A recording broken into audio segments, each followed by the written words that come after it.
Blue ya. Kaja menurutku bisa menjadi salah satu banning phase juga nih untuk RRQ. Karena kan tadi Kajanya udah diamankan dan menurutku Fanstrong dengan pola permainan yang sigap seperti tadi itu juga perlu diperhatikan loh. Jangan sampai Kajanya malah di tangan dari EVOS Icon. Buset, ada yang dari Kambodia. Wah, jauh juga tuh. Buset. Wah, Emi kali itu yang nonton. Lisa namanya Lisa. Oh, kirain Emi. Kan Emi di MPL sana, Pak. Emi. Oh Iya. Emi masuk. Sebelumnya kan Emi main di MDL, Pak. Alter Ego X. Nah, buat teman-teman nih mau fun fact seperti kita barusan sampaikan, Yes. MDL dari Indonesia. Iya, jangan lupa nyalakan notifikasinya. Dan kita bakal lihat ternyata Fredrin ini ditutup dan Kaja terbuka untuk EVOS. Tapi bukan itu. Masalah utamanya sekarang tidak akan ada EVE yang ditutup oleh tim EVOS. Valentina lagi akan menjadi satu buah jawaban. Dan bahkan ini akan terbuka dengan sangat bebas untuk para pemain dari tim RRQ. Cuma karena ini adalah game yang ketiga, game yang cukup menyulitkan untuk draft yang dia inginkan. Kenapa menyulitkan untuk draft yang dia inginkan? Ingin Udah habis global band. Iya. Udah habis. First pick semahal itu kah? Bukan semahal itunya. Tapi apalagi yang harus bisa kita lakukan untuk melakukan draft yang tidak terlalu obvious, Be. Oh. Karena draftnya kan kalau dari game 1, game 2 obvious karena oh iya dia mau main ini game ini hero powernya masih kebuka. Iya ya, ini udah makin lebih jelas. Ya udahlah, kita main all in. Nah ini Kajaifnya enak. Kajaif atau Kaditanya di ban lagi ya? Kajaif, pick 3 baru mainin Cloud. Kan gak di ban. Iya. Dia nggak mungkin ambil Cloud lagi. Nggak ngambil Cloud lagi. Kari juga udah digunakan dan bahkan untuk sekarang dengan hadirnya Moskov, Kari nggak bakal mungkin diamankan lagi karena Pranata udah mengamankan Kari tadi. Itu kan udah cukup melihat. Obvious udah kelihatan jelas. Tapi Varsha diamankan, berarti akan bermain lebih ke arah burst damage untuk Knight dan Lapu untuk Veldora. Kiri udah pakai lapu-lapu. Iya udah nggak bisa diambil. Bisa di pick yang ketiga sebenarnya. Tapi Cloud bisa di ban. Kaja juga masih terbuka. Kaja masih terbuka. Kaja bisa di ban. Kalau menurut aku, ini ngambil Kajanya. Karena ini Moskov. Moskov itu tidak boleh ngangkat ketek sama sekali Profesor dari gameplaynya. Dia harus di burst. Harus dari awal ya? Dari awal pokoknya jangan sampai WON-nya nyala aja. Itu juga nggak boleh. Wah. Karena lapu-lapunya nggak bakal bisa nutup damage-nya. Berarti kayak kolom komentar Pak. Moskov ini harus ditangkap. Harus ditangkap. Harus ditangkap Pak. Kalau misalkan nggak ditangkap, ini dia malah menangkap balik dengan menggunakan Spin of Misery. Ya kan mau gimana pun, apalagi ada tembok, wah itu nyebelin banget tuh. Itu dia. Menancap di tembok. Nah ini Benedetta flex pick di pick yang kedua aku suka nih. Apalagi dibawa groknya, jadi ada kemungkinan Violence akan bertukar dengan grok atau bahkan hero-hero yang nanti akan diamankan terlebih dahulu. Apalagi dengan adanya Benedetta ini bisa ditaruh di area XP lane untuk damage. Dan untuk item durability bisa ditaruh di area jungle. Tapi Kaja akhirnya diamankan pada pick yang ketiga. Funstrong sepertinya akan mengamankan satu hero pick over yang kita tahu sendiri. Efek suppressnya tidak bisa diganggu oleh apapun.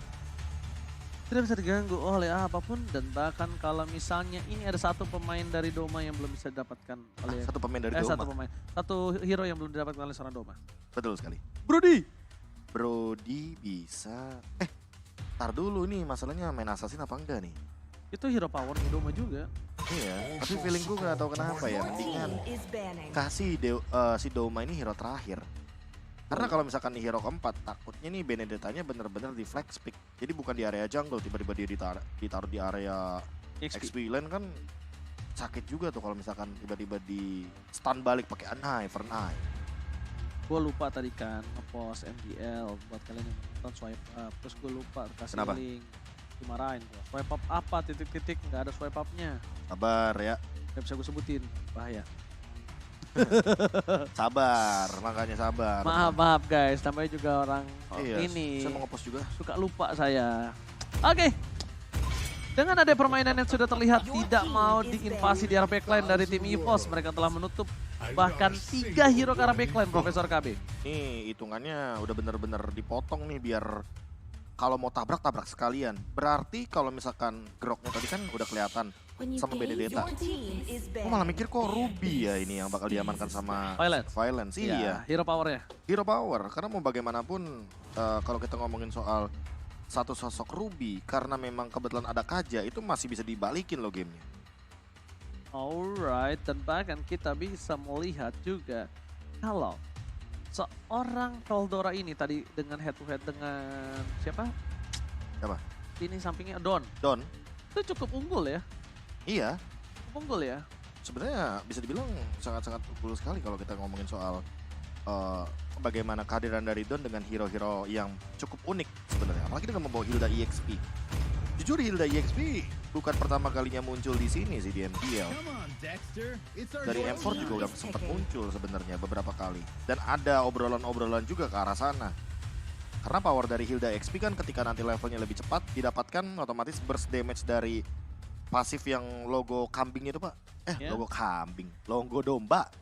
Yes. Kambing sama domba beda kemarin saya baru dikasih tahu Pak. Coba kasih tahu dong apa bedanya. Beda di tanduknya Pak. Kalau domba itu tanduknya tidak seperti kambing. Bunder berarti? Iya, domba tuh lebih ke bunder. Kalau misalnya kambing? Kalau kambing tidak seperti domba Pak. Kalau bandot? Hah? Ada jenggotnya Pak. Dulu temannya Dangki tuh Pak, bandot. Iya. Aduh, season 1. Season 1, Lord dulu namanya. Oh iya Lord belum Evos. Betul. Ini dia, game ketiga kali ini sudah muncul Kaja Lunox combo. Waduh, Kita Lunox masih ada di game yang ketiga. Lunox EXP. Max XP. Lunox EXP. Enggak, mid lane. Jungle. Jungle? Gold lane. Gold lane Pak, ini gold lane Pak, serius. Jungle. Cuma ada di MDL Pak, gold lane. Jungle Pak. Gold lane. Jungle. Gold lane. Gue taruhan yuk. Ayo. Kalau gue benar, gue minum kopi lo 1 shot. Kalau lo benar, lo minum kopi gue 1 shot. Oke, kalau begitu jangan lupa untuk klik link di sini ya. Swipe up. Nah, kenapa swipe up Pak? Jungler nih kopi. Gold lane. Jungler. Gold lane. Oke guys, buat kalian yang di kolom komentar, menurut kalian apakah jungler, apakah gold lane? So langsung aja di kolom komentar daripada harus berantem, baku pukul. Baku pukul. Langsung aja. Langsung aja. Xavier. Wah kalau kayak gini bawa tank sih. Jungler lagi nih baru. Ya kan, Krite-nya udah main Varsha aja. Jadi langsung kita ubah kepada hero-hero tank jungler untuk Sutsujin. Betul, kalau ini udah bisa berubah nih. Ini udah beda nih. Udah gak bisa jungler nih, susah nih. Udah gak bisa jungler nih, berat nih. Buat farming itemnya juga bakal berat. Kalau kayak begini barat sekali ya. Hah? Jangan dong. Apa dong? Jangan barat. Tadi Chow udah diamanin belum? Chow belum. Belum ya? Belum. Chow jungle. Chow jungle. Oke tuh Chow jungle. Wah, Fanny? Wah ini the real lucky by Sutsujin. Waduh. Yo, ini lucky banget sih. Iya. Lucky fearless nih. Ini baru nih gas ya namanya. Ketika bawa hero damage deal kayak misalkan Fanny, berarti otomatis kajanya bakal lebih optimal sebenarnya. Tapi untuk teamfight berlimanya, jujur sebelah kiri sih ini draftnya luar biasa loh. Apalagi Don dengan Benedetta. Bro, tim musuh bawa Moskov, ya. Tim musuh bawa Akai, tim musuh bawa Grok. Asal ngebosnya enak, yang penting lucky fearless bro. Lucky cuy, bawa Fanny. Iya. Makanya nih, wah ini real lucky cuy. Sutsujin membawa Fanny di depan 3 hero yang begitu powerful. Salah satunya counter naturalnya Moskov itu sendiri. Karena kita tahu power dari Fanny adalah tembok dan ketika Fanny berada di dalam tembok itu bisa langsung di Spear of Misery. Ya. Apalagi ada Slowly yang kita tahu sendiri Heavy Spin juga akan berdempetan dengan tembok. Misteri itu adalah sesuatu yang akan datang yang belum kita ketahui. Itu misteri. Misteri mah itu. Misteri. Yang kartun itu loh. Apa tuh? Misteri. Apa tuh? Yang tet, yang itu loh. Yang Mana? mobilnya hijau. Mobilnya hijau. Itu mah bidu-bidu Pak. Mr. Bean. Mr. Bean. Jauh. Jauh ya, oke. Kartun Bapak tahun berapa Pak? Oke, kita bakal balik ke line up dan ini dia El Clasico Mini. Masih dengan adu pride antara Anarchy dan ada juga EVOS Icon. Siapakah yang akan mendapatkan kemenangan mereka? Karena di game ketiga ini akan lebih luar biasa. Wow, dan kali ini kita bisa melihat bagaimana sebuah sergapan early yang sepertinya benar-benar safe. Jadi berbeda dengan game yang sebelumnya, bahwa untuk sekarang kita akan melihat skenario permainan yang lebih berhati-hati untuk mengamankan poin. Karena balik lagi, satu match itu mahal banget. Total mereka itu bakal bermain 15 match teman-teman. Dan buat sekarang Doma dengan Lunox Gold Lane. Dan ini mungkin akan banyak yang bertanya, Bang, Lunox Gold Lane poin plusnya apa Bang? Dia level 4 udah bisa langsung memberikan burst damage yang luar biasa. Apalagi ketika di support dengan Kaja yang kita tahu sendiri Kaja. Dia pakai satu pecutan dia. Sakit sekali. Apalagi dengan Divine Judgment. Itu Sutsujin kan. Slowly aja bakal gak bisa heavy spin Pak. Alright, tapi kita bakal lihat di mana para pemain dari tim EVOS nampaknya mereka belum melakukan invasi di arah gold lane-nya. Tapi di arah top lane ini akan ada satu buah cut shot yang bakal coba ditargetkan terhadap seorang Don. Seorang Benedetta EXP laner yang akan cukup mengganggu. Tapi lihat, Sujin masih mau lebih. Petri dan bahkan Sujin terkena satu damage turret. Pertukaran yang sangat tidak adil. No power retribution, no purple buff, no Sujin for Turtle. Ya ini bisa dibilang kalau untuk kerugian aku bisa bilang sebenarnya bakal jadi rugi untuk Don tadinya. Karena misalkan 1v1 udah bisa dipastikan Don akan sangat merugi sekali. Tapi kalau misalkan 2v1 ada Veldora dan Sujin itu baru rugi. Untuk teman-teman EVOS Icon, RRQ Sena benar-benar diunggulkan dengan first blood barusan. Dan bahkan Akai dari Slowly sudah mulai melakukan setup terlebih dahulu ke arah Turtle. Dan bahkan Veldora jump in ke depan sana dengan damage yang begitu sakit sekali. Masih ada headbutt mencoba untuk mundur ke arah belakang. Tapi kali ini ada wall charge dan Downing Light. Langsung connect ke arah belakang. Kroid-nya juga harus menjaga posisi. Alright, sedangkan para pemain dari tim EVOS kali ini Sujin para counter perangkap sedikit. Defense adjustment yang gagal. Fansrong. Tidak ada yang tertarik. Tidak ada tertarik. No. Oke, ternyata burungnya kali ini tidak berhasil mendapatkan apapun. Solo kill. Tidak dapat solo pick off dari bottom lane. Dari Lunox menuju ke seorang Lunox kali ini Moskov hilang. Violence akan menjadi korban kedua untuk para pemain dari tim RRQ Sena yang hilang di lane of Dawn. Bottom lane. Lunox berhasil menemukan Moskov di tengah.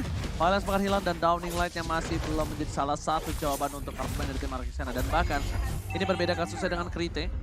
Ya kan, Krite di arah bottom lane, tapi sebelum itu Slowly akan menumbangkan Doma solo pick off. Tadi mau Darkening tuh dia, mau dibalikin kembali keadaannya. Darkening sama ini, Order Brilliance, combo kayaknya. Tapi buat sekarang dalam keadaan di mana 1v1 situationnya jadi reset di arah gold lane. Setidaknya RRQ Sena mendapatkan sebuah trade yang cukup manis walaupun Pranata di sini jujur masih membutuhkan poin atau power spike yang lebih tinggi ketimbang satu poin kill saja terhadap Doma atau bahkan poin assist saja. Karena mau bagaimanapun yang namanya Pranata sangat membutuhkan sekali space atau bahkan jangka waktu farming yang lebih lama agar nantinya dia bisa menguasai teritorial map-nya. Alright, retribution from Sujin. Mundur ke arah belakang, tertik dan Slowly berhasil ditumbangkan dengan instan para pemain dari tim EVOS. Mereka lebih agresif dibandingkan di game yang kedua. Mereka nampaknya sadar dengan power early yang mereka miliki ya Profesor KB ya. Dan mereka harus lebih fokus lagi ke arah Moskov sih. Karena Pranata lah yang akan nanti membawa game ini ke dalam game yang bisa dipegang oleh tim RRQ Sena. Dengan keunggulan yang dia miliki dan bahkan Pranata baru terpick off sekali. Doma ini benar-benar menjadi salah satu hambatan untuk seorang Pranata yang tidak bisa memiliki item defense terlebih dahulu. Iya, mau gak mau Pranatanya juga harus lebih sabar sih. Apalagi dalam keadaan dia benar-benar butuh magical defense kayaknya. Antara Rose Gold Meteor atau Athena Shield itu dia butuh banget. Karena Varsha dia bisa tetes dengan instan. Ditambah dengan Doma dia bisa cringe dengan cepat. Corrosion Sight sudah di tangan tapi itu belum tentu bisa menjadi jawaban. Apalagi dalam keadaan Domanya unggul. Level yang ke-7 sekarang dan Violence coba untuk membantu pergerakan dari Pranata karena Pranatanya under level banget. Ini benar-benar harus di babysit sepertinya. Oke, tapi lihat mencoba untuk melakukan solo pick off di arah top lane dari seorang Fanny, apakah berhasil? Oh, nampaknya di follow up seorang Veldora. Mencoba untuk berhasil kabur dari sana Sujin, bukan jawaban. Doma mencoba untuk menyelamatkan dirinya. Terlalu sakit, tidak ada lagi yang bisa dilakukan oleh seorang Doma karena Violence pun bahkan sampai turun ke arah bottom lane. Iya. Kalau Doma masuk dan Darkening, berarti itu tandanya gendera pada David Judgment from Fastrong berhasil mendapatkan Slowly. Violence menjadi pilihan kedua, tapi Pranata tiba-tiba datang dan bakal coba di all in dan ini dia langsung Brave Fighters membuat Pranata ter-take down dari bottom lane. Iya, karena Pranata sudah jump in dengan Abyss Walker-nya ke depan, otomatis cooldown-nya masih lama dan dia belum punya golden staff. Di sisi lain lihat Okta, dia sendirian dikejar oleh Sujin dan bahkan purple buff-nya diamankan oleh Okta. Masih bisa save the day tapi tidak untuk jangka waktu yang lama karena Sujin sesaat lagi akan menyentuh ke angka level 10. Untuk poin retribution-nya dia akan lebih power lagi. Sementara itu lihat tank jungler yang di early-nya kalah tentu akan sangat fall off sekali melawan assassin jungler yang begitu powerful dengan damage yang burst. Masalahnya assassin junglernya tuh bukan assassin head to head dengan jungler sesama jungler bro. Iya. Junglernya dari Sujin ini dia tuh emang untuk seorang Okta dan Pranata. Bukan untuk seorang Slowly. Jadi nggak bisa di head to head kan seperti di game sebelumnya. Dan lihat, Sujin mencoba untuk melakukan sedikit invasi jungle. Iya, mencari level 10 cepat mungkin agar poin retribution 12 bisa sih. jadi lebih on point, dan kalau misalkan 12 berarti mau instan ke arah Pranata, tapi kali ini wild charge connect di depan sana. Veldora masih survive, dibalikin, masih ada pergerakan dari FSP, tapi malah slowly yang ternyata terhajar serangan pedang dari lapu-lapu. Salah jalan kawan, dan ternyata Brave Fighters di petokan terakhirnya, digebukan terakhirnya terlalu sakit untuk secara slowly. Sakit. Fokus menuju ke arah satu batu red di arah Tolkien, terlalu sakit burst damage yang diberikan dari EVOS. Dan bahkan kalau kalian ingat, ini bukan fisikalnya doang yang sakit loh. Magical burst-nya juga loh yang membuat RRQ defensif, slowly dan juga violence-nya bingung. Kita bikin apa dulu? Aduh, agak dilema nih, hybrid nih serangannya, apalagi ditambah buat sekarang Douma sudah selesai dengan Lightning Truncheon. Van Strong menanti di lini depan, dia punya flicker, dia sesaat lagi mungkin akan memiliki Divine Judgment, tapi terconnect dari satu serangan Mystic Field. Sepertinya slowly harus terpaksa menggunakan satu buah flicker, tapi Divine Judgment di Garadon dan hilang secara cepat. Feather Eye Strike, Chaos Assault, semuanya magical damage yang sangat mematikan hanya untuk sosok Benedetta. Oke. Magical damage sakit banget. Iya. Kita bikin Athena Shield. Oh tapi sorry, ternyata physicalnya juga sakit Sutsujin dan juga seorang Veldora. Benar. Kita harus bikin defense juga. Antiquiras Tapi minimal. kita dalam posisi under. Iya. Oh, Uangnya dari mana? dilema yang Dilema yang- membingungkan untuk tim RRQ Sena. Bener Asli, gak? asli ini bikin bingung sih, kayak aduh mau bikin Athena Shield duluan tapi ternyata Sutsujinya bisa instan. Dan satu hal B, Wind of Nature bukan jawaban untuk Pranata. Iya, karena mau bagaimanapun lapu-lapunya hanya bisa beberapa menit saja, dan ingat Douma head to head match up-nya Pranata, dia magical damage bukan physical damage, jadi nggak terlalu bijak kalau misalkan Wind of Nature dibuat di sini. Kecuali secara terpaksa. Alright, tapi lihat Darken yang telah dikeluarkan, ada Violence, bahkan Fastron terperangkap di depan sana, gak bisa di following up, dia just belum keluar. Fastron berhasil kabur dari jeratan para pemain dari tim RRQ Sena, mencoba untuk mundur ke arah belakang. Don satu-satunya orang yang akan coba untuk merelakan dirinya di pick up. Tapi lihat, Fastron masih ada memiliki Divine Judgment, bahkan hilang harusnya Don dengan cukup instan menuju ke arah belakang. Retribution is on point, membalikan keadaan, tapi Douma mengacak-acak backline bersama dengan seorang Veldora kali ini. Mencoba diselamatkan, Downing Light Kamehameha. Shutdown. Di cancel, tapi sayangnya Van Strong tidak bisa tumbang karena masih ada full HP sedikit saja dari sosok Kaja dengan Regan-nya yang sangat luar biasa, dan Douma benar-benar menjalankan tugasnya dengan Chaos Assault. Dia membuat porak-poranda dari formasinya RRQ Sena. Chaotic damage yang diberikan benar-benar tidak bisa terbendung, dan lihat Feather Eye Strike-nya. Okta sekali kena damage langsung terbakar dengan Magic Worship. Wow, itu satu kali kena damage ya, belum sama dengan following up damage lainnya.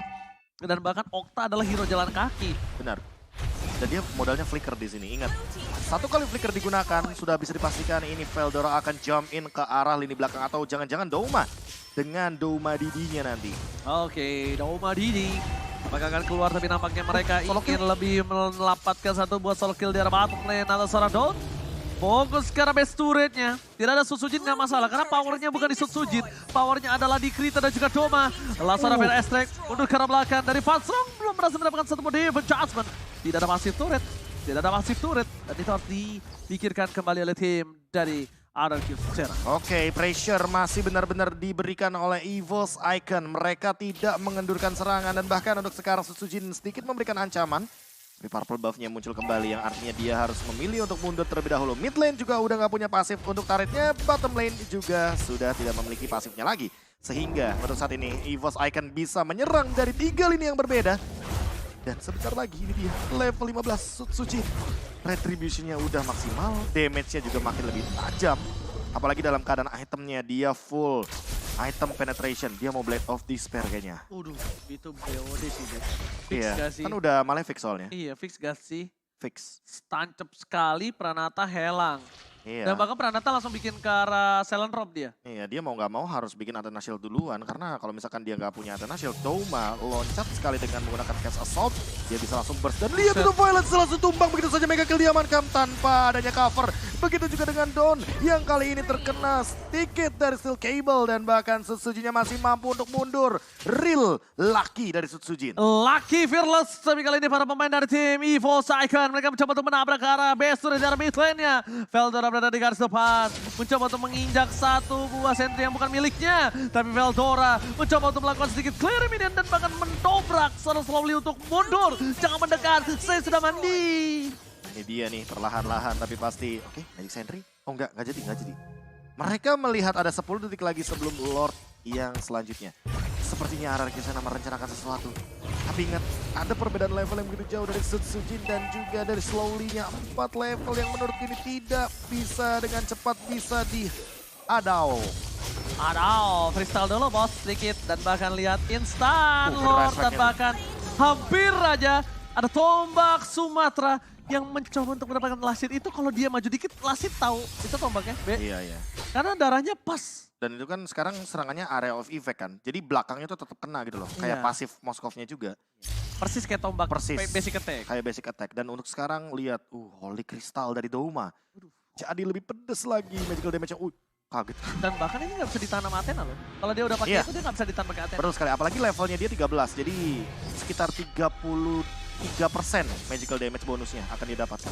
Dan dia akan coba memantapkan pertarungan di arah tengah. Karena di arah top lane udah tidak ada lagi best turret. Tidak ada yang harus di all in. Sedangkan Veldora akan menjadi orang pertama yang akan membuka. Ada Van Strong di depan sana. Mencoba ada satu buah tembok barir. Ya bukan barir junior 1x24 jam. Dan langsung ada Sutsujin.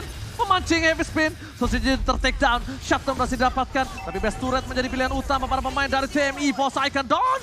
Gak bisa menahan damage lebih sakit lagi. Dan lihat Reflectors. 2 kali ayunan pedangnya sangat kuat. Membuat Veldora menumbangkan seorang Dawn. Fokus ke arah best turretnya. Lordnya cuek. Gak peduli apapun yang terjadi. Sedangkan Douma maka coba untuk mengekerkan darah yang dimiliki. Dan bahkan David Jasmine berpapsal. Ini bencana. EVOS Icon memenangkan laga El Clasico Mini di MDL Season yang ke-7 di week yang pertama. Wow,